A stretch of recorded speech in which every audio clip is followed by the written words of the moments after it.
Hey ladies and gentlemen, welcome back to the channel. As always, it is Nick here, back with your daily crypto news and analysis. And today we are going to be talking about Ripple XRP, the infamous banker's coin. Now, for anybody who has been watching my channel or has been a part of my channel, you guys already know that I've been a holder of XRP long before we even broke 30 cents. This has been an asset, in my opinion, that is going to be life-changing money. And I think that the innovation behind Ripple is absolutely incredible. For anybody who is holding XRP, first off, definitely smash that like button, but also comment down below why you fully support XRP in this long-term vision. Because me personally, I see the long-term viewpoint. I'm not short-term. I don't really care about the short-term. Right now, for $1, you can get 1,000 for $1,000, 10,000 for $10,000, and so forth. And when we're talking about XRP for what it is worth, right?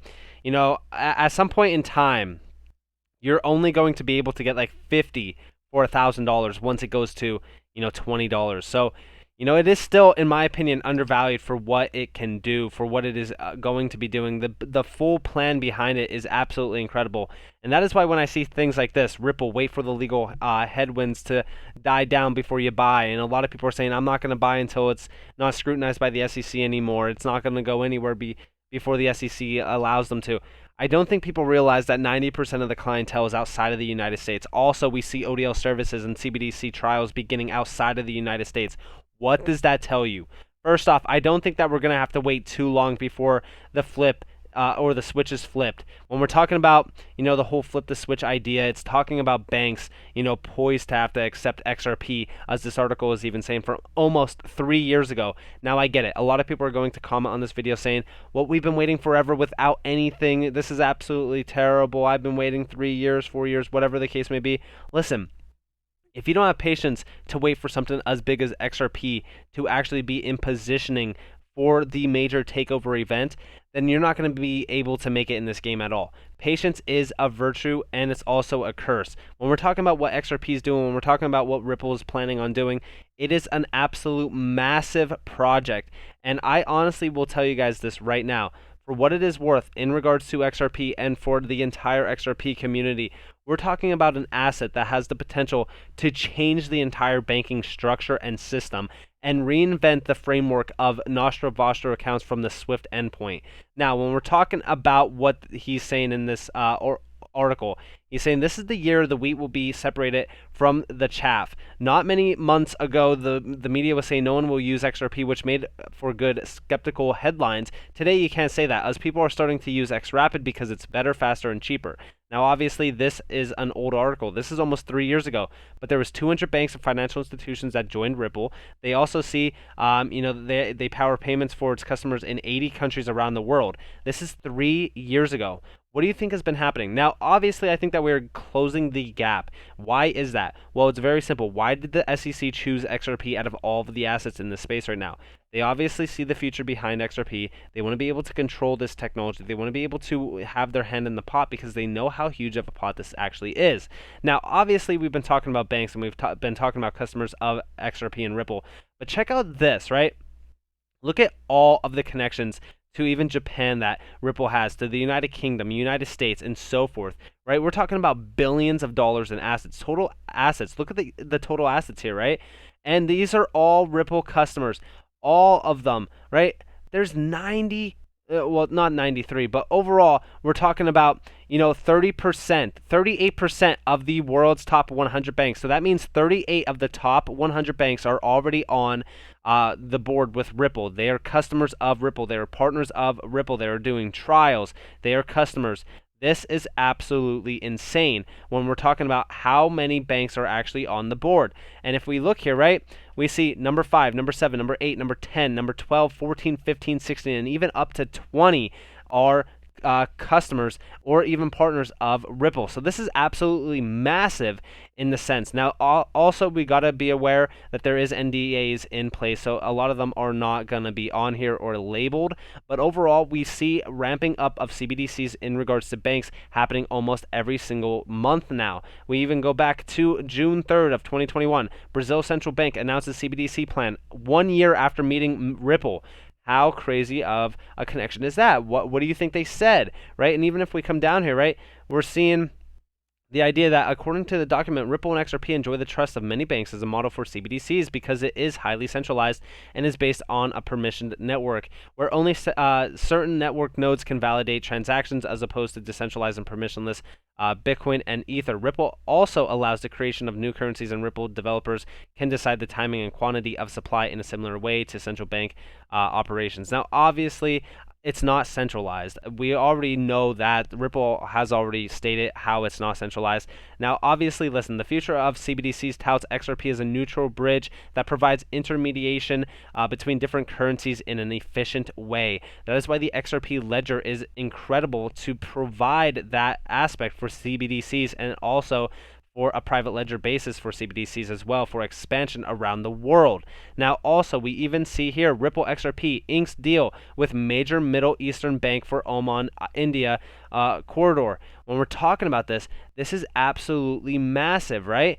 And we also talk about the Indian, CBDC as well. That is going to be huge as well. And who do you think they might choose to build that on?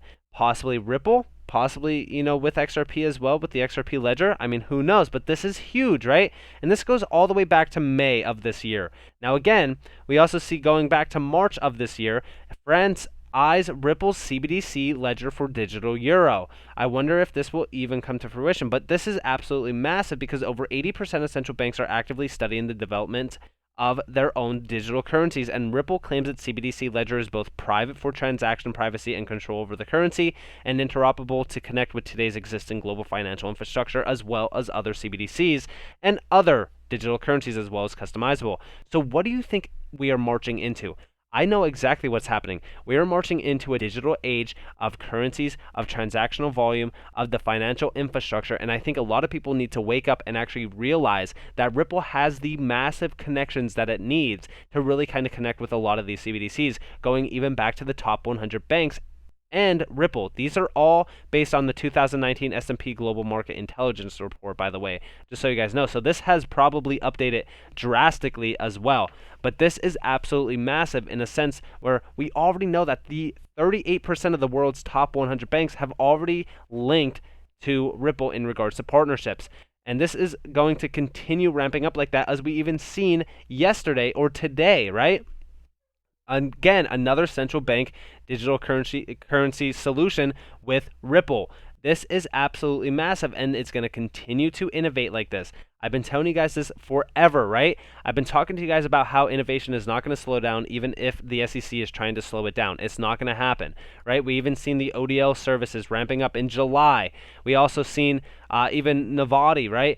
Novati is huge, right? When we're talking about this, now, I really kind of want to talk to you guys about this company because this is actually huge. Now, this goes back to April of this year, but the big thing about Novati is the fact that when we're talking about the future, when we're talking about all of the money through the interledger protocol, with all of these banks connecting it to everything else, right, through the XRP ledger, it's all interledger protocol with the XRP ledger through the banking structures, connecting it to all the platforms. We're talking about blockchains and DLTs. We're talking about capital markets. We're talking about trade finance, Internet of Things, payments, all of that, right?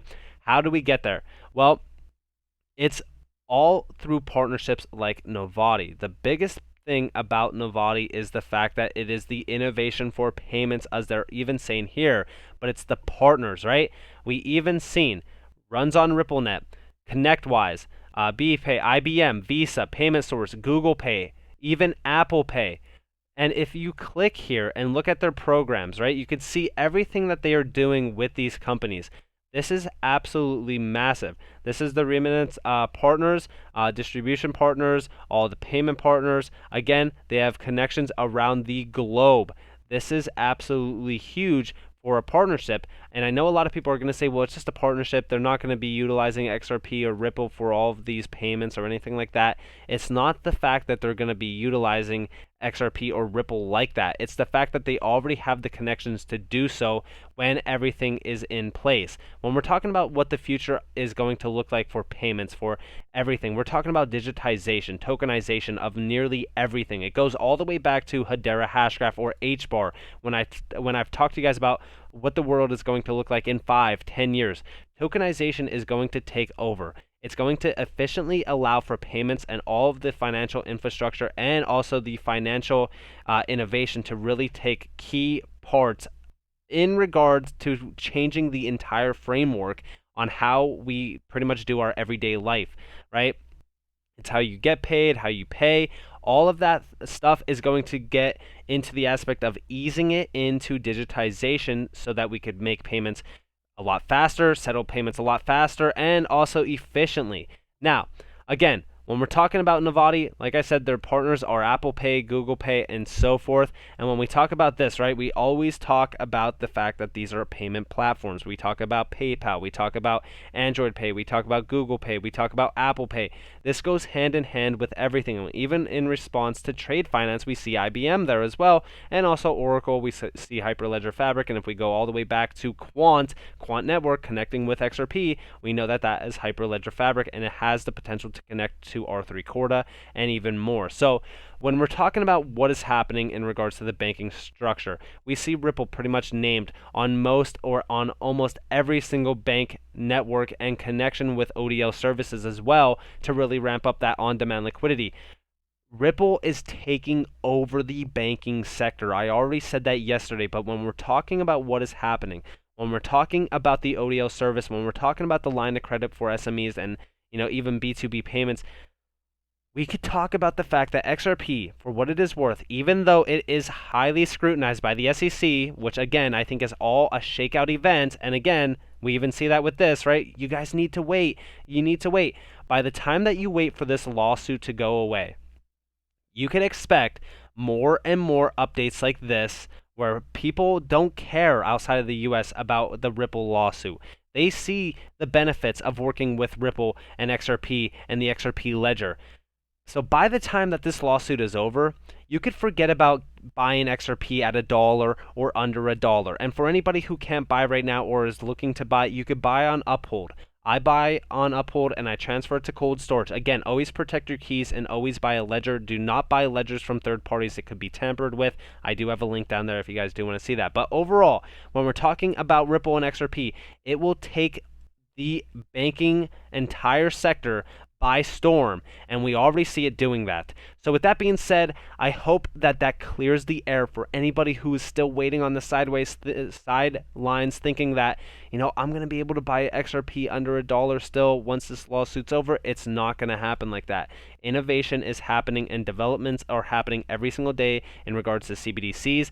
And I think that Brad Garlinghouse said this perfectly because, we are basically at the point of, flipping the switch in regards to CBDCs and also even in regards to pretty much changing the entire framework of the banking sector and the financial sector as well. And I think that financial institutions, banks, and pretty much governments are even realizing that as well. And I think even the BIS, with them urging, governments and countries to really kind of take over and really look into CBDCs to develop them and launch them, I think that that is the initiative that we need. And I think that that's going to march us forward in time into the digital age of transactional technology and also finance. So with that being said, I hope that you guys enjoyed this video. If you guys did, definitely leave a like, subscribe to notifications on. If you guys want more free content, you guys are more than welcome to follow me on Twitter and join the free Discord down in the description below. As always, I hope that you all have a beautiful day or a beautiful night wherever you guys are in this beautiful world. This has been Nick. Peace out, guys.